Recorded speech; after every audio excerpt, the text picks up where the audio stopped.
What is up, everybody? My name is Kevin Cool1. It is great to be back. I've been so pooping busy with stuff, and we are back here with one of my favorite new games now. I love it. Everybody's gone to the Rapture. Yeah, so let's just keep this thing rolling. Why this game has become one of my most recent favorite games, I don't know how to phrase that, not like an idiot, but it's very immersive, and so when I play it, it's become like my new BioShock. When I would play BioShock, I would turn like all the lights off and make sure I was alone, and then no one could like disturb me, and then no one could like talk to me, because I'm like in the world of Rapture, and I'm in this world of Rapture too. It's a cute little word thing I did there. But yeah, I just make sure like no one can even like talk to me or anything, because I'm fucking playing this game, man. Like, give me an hour, and I'll fucking I'll be a human again in an hour. But for right now, I'm just gonna absorb myself in this world, and I feel that that's really great. It's really great to have a video game like that, not because it's good to be antisocial, but because it's good to like get out of your head for a while and just like go somewhere that's not here. And like a lot of people do that with books, or another place I do that is like improv. You just like get out of your head and you just go do it and go be a weirdo, because no one cares there. You just go and have fun. And so like that's what I've been doing with this game, has been just like having fun, just doing my thing. And yeah, so I've been exploring this camp area, and now it looks like my little dudio is trying to get me out of chia. What up, fam? Trying to figure out what he wants. I think I decided it was a she, because it was possibly the embodiment of Kate.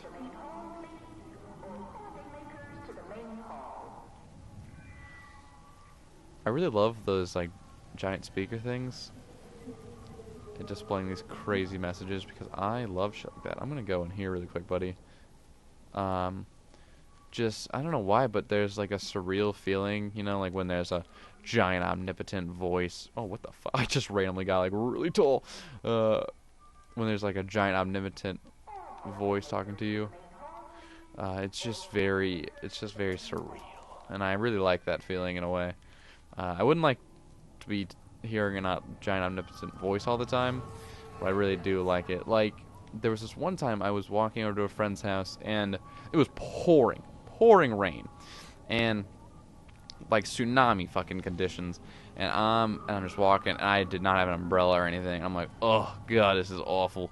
And I'm walking through this park, and in this park there's this giant pole, and in the giant pole, and like on top of the giant pole is this speaker, and the speaker is like the same speaker that goes off like when there is a tornado siren. Like, that's where it comes from. And so there was a voice talking from the speaker in the pole that was like, oh, you know, like, please, you know, go inside, like, possible like heavy storm, like blah blah whatever.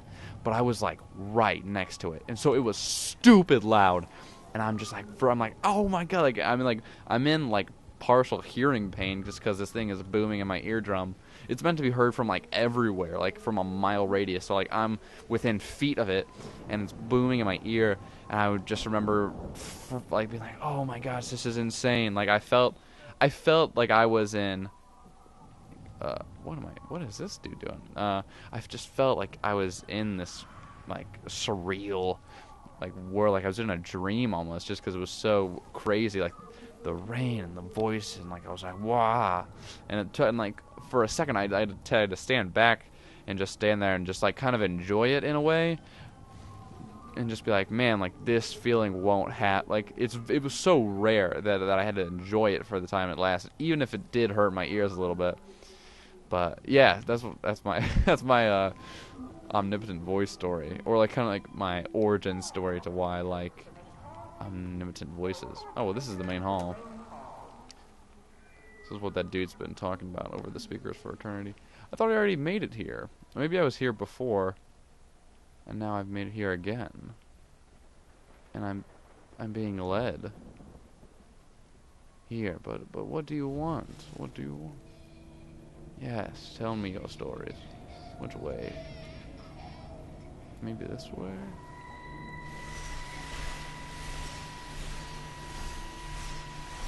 Oh, Oh, whoa.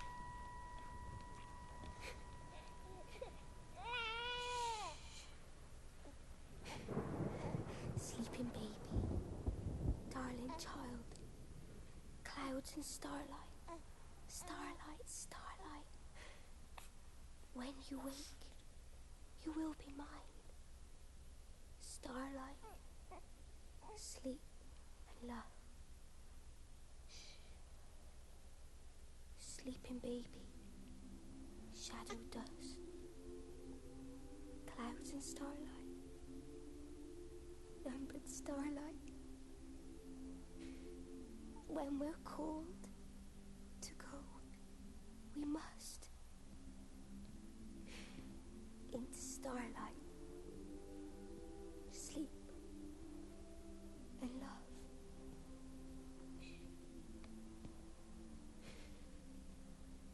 Is he asleep?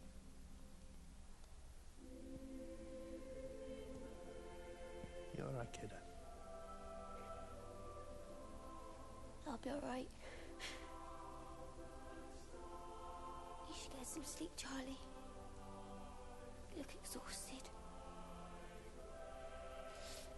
Shh. That's it. Sleep.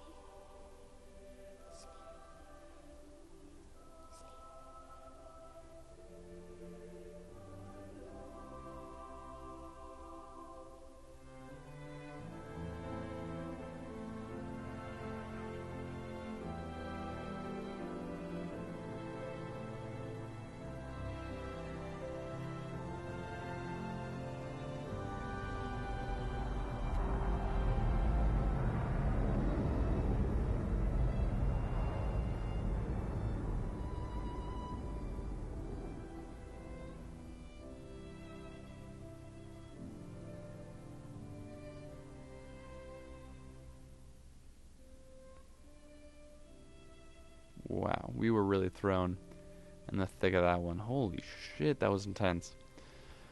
Oh my god.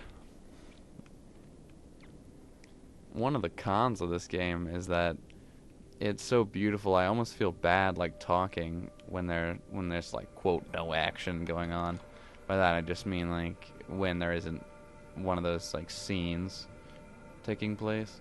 Oh fuck. This is gonna be so tight. But yeah, this game is just so wonderful in so many ways. And by the way, that wasn't even a real con, the fact that I couldn't like talk over it, because really like games aren't really meant, I mean some games like narratives aren't really meant for commentary, right? It would make a lot more sense for me to just kind of like let it play through, but but there are tons of people who do that out in the YouTube community, so make it unique, make it my own. Plus, like I get to enjoy it in the sense that I get to talk and do this. And a note about that is like why is one of the many reasons I've been so busy recently is I actually started doing broadcasts from my school's like soccer games. So when our school plays at home, me and another guy, we go and we're commentators. We're soccer commentators for our school, and it's awesome, and it's so much fun. And it's weird, after the first broadcast we did, it got such a good reply from people. People would come up to me and they'd be like, oh my gosh, like, Kevin, like, this is, like, that was so cool, that was awesome, I'm glad, like, you and, his name's Sam, is my co-host. He's like, oh, you and Sam did such a great job, like, that's, in a phrase differently, they would ask me the question, like, how did you guys, like, do that? In the sense that, like, how did you do that so well? And I'm not trying to, like, boast right now, but, like, this is why. Like, this is, like, right here, this, the YouTubes. This is why I can do that. And it's so funny to think that this thing that isn't even that big of a deal to anyone except for almost me, I would assume. Steven's story. But this is such a big thing in my life. And it's weird that finally, like, all this time I've spent doing this, it's translated into reality for me, into something that I do and that people appreciate, and like the real. I've already in the real life. They keep burning out. Please, I love you. You need to get out of there. It's not safe. I need you, Stephen. I need you here. I can open the gate manually. I can let you in. It's too dangerous. You don't understand what's happening No, out here. you don't understand. We can solve this. We can find a way. I just need more power. I need to amplify the signal, and I can't do it on my own. You saw the opportunity. You ran the numbers, remember? We're responsible for all this. You and me. It's not just you and me anymore, though, is it? Jesus, Kate, you're trying to talk to it, aren't you? Kate, you can't. Stephen, I have to. Ooh, a little sub undertone right there. She said, it's not just you and me, though, is it? Bam, because Steven's also with Liz. Fucking undertones. Read between the lines. I got cut off by my large rant there. But basically, YouTube has helped me. It's helped me in a lot of ways. And I've talked about this before, how I felt that it's helped with my improvisational skills. How I feel that it's helped with my social skills. It's just done a lot for me. It's weird how talking to myself for hours at a time somehow helped me talk to others You go and fetch Rachel. instead I'll of go back making to the crazy. village and find Evie. I don't think we should split up. I don't want to either, Charlie, but we've got to. I'll meet you back at my house later on, okay? We can talk properly then. Why won't you tell me what happened? No, actually, you should stay at the camp tonight. Come and find me in the morning. Bring Rachel back. She's going to need her mother. Meg. Just take care of her. Meg! What is it, Charlie? Nothing. Oh shit. Just be careful, that's all. I will, I promise. You as well. I'll see you later on.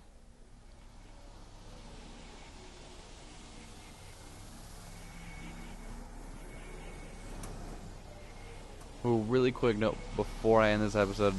Again, just to summarize that last rant, I just want to thank YouTube really quick, and yeah, we'll pick this up. We'll pick this up next time. Thank you all so much for watching. Hope you have a good day. Awesome. Goodbye.